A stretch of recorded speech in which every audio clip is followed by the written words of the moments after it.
হাসপাতালে ভর্তি সুকান্ত মজুমদারকে দেখতে গেলেন সৌরভ গঙ্গোপাধ্যায়। সুকান্ত মজুমদারকে দেখতে হাসপাতালে গেলেন। দেখুন সেই ছবি, এক্সক্লুসিভ জি24 ঘন্টায় সেই ছবি আপনারা দেখতে পাচ্ছেন। কমলাক্ষ, কি জানা যাচ্ছে সৌরভ গঙ্গোপাধ্যায় যাওয়া নিয়ে? দেখো, সুকান্ত মজুমদার বাইপাসের ধারে হাসপাতালে এই মুহূর্তে চিকিৎসাধীন এবং শারীরিক অবস্থা আগের চাইতে অনেকটাই ভালো, অনেকটাই স্থিতিশীল, তেমনটাই ডাক্তাররা বলছেন।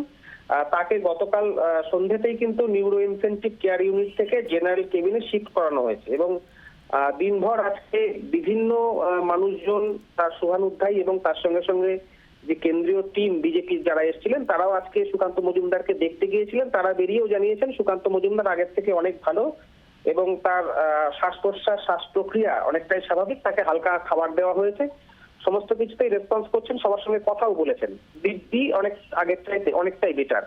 সন্ধ্যে নাগাদ কিছুক্ষণ আগেই সৌরভ গঙ্গোপাধ্যায় তিনি সুকান্ত মজুমদারকে দেখতে যান এবং তিনি বেশ কিছুক্ষণ ছিলেন, সুকান্ত মজুমদারের সঙ্গে কথা বলেছেন, আলাপচারিতা হয়েছে দুজনের মধ্যে। দুজনের আমরা অন্তত যে ছবি দেখছি তাতে দেখতেই পাচ্ছি দুজন মিলে কিন্তু দারুণ গল্প করেছেন।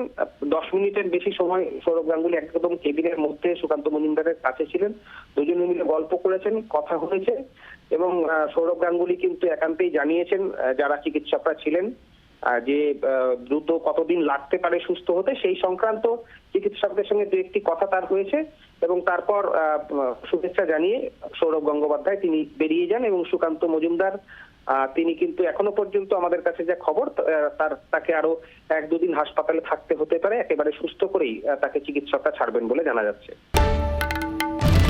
বাংলার আওয়াজ, বাঙালির আবেগ, জি24 ঘন্টা।